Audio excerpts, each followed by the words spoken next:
what's up? I'm back. Wesley again. Here to talk about family studies. It's the one, family studies. So this is week 2. I got my notebook right here so I know what we talked about in week 2.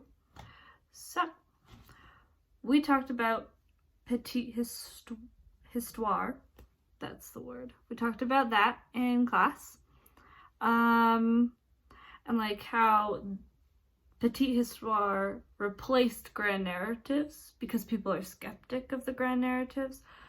So like people will go, like fewer people will go to church or their temple on a daily basis, and they replace their religion, not necessarily with petite histoire.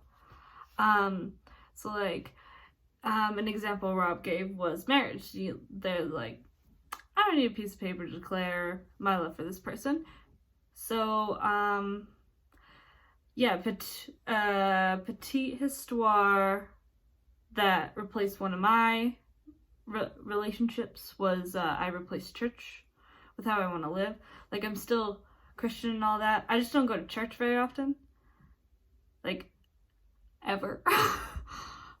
But, like, I'm okay with that. Like, me and my family still like say grace at dinner, but like we don't go to church like at all, which is okay. So like that's totally fine. Yeah, so we talked about petite histoire, which was cool. Yeah. So also in week 2 we watched a TED Talk called Where is Home. In this TED Talk, he said, home is not a piece of soil, but a piece of soul. So one of the questions that Rob asked us was, do you find this somewhat intriguing? Have you seen any of this around? What might be some implications for home, family, and relationships? So for me, I've like moved a few times. So like I've had 4 moves. So I used to live in Chilliwack, BC for 11 years of my life. And then I moved out to Sylvan Lake. Lived there for 7 years. And me and my family just recently moved out to Cochrane. I lived there for about 4 months, and now I live here in Red Deer at my res house. And I'll be here for the remainder of the semester. So I'll be here for like 8 months. So it's weird because it would be longer than what I've lived in my actual home with my family for. So yeah, moving is just a big part of my life. So, but like home for me is always where my family is. But whenever I go back home to Cochrane and I visit my family and like, I'm like, oh, I have to go back home. And my mom's like, that's weird for you to say because I call my res house home, which is weird for like me to say because like I technically don't own this house. Like, I own the room that I live in. But, yeah. But, yeah, for me, definitely it's where my family is. I'm like, oh, I'm going home for the weekend.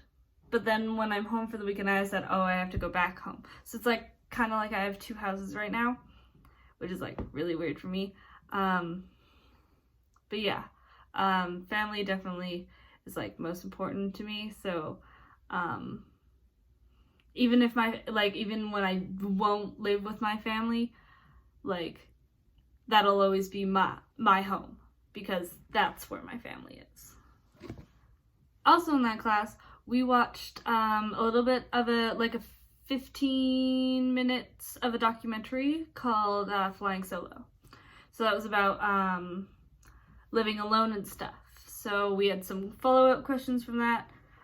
So it's like, why do you think there's this anxiety about people living alone? And I was like, well, it's not really a traditional thing to do. Like, I have like 3 roommates in my res house, so I'm not technically living alone, but like surviving alone, really. But yeah, I would say like old-fashioned people don't think it's correct. You could say like, they're like, oh, you should be living with someone.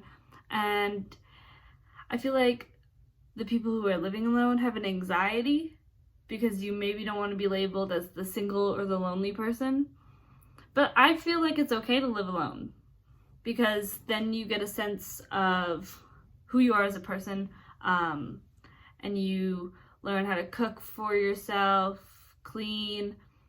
Like, I mean, not saying that you didn't know how to cook or clean, but like, it's cooking for one person, making sure your apartment or your room or your house is always clean.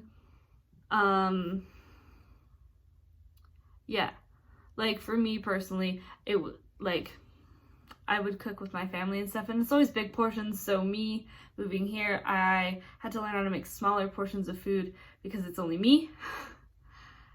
And I'm like, I don't want to eat the same thing for like 4 days in a row, even though I've done that before. It's very horrible because I get tired of food very fast.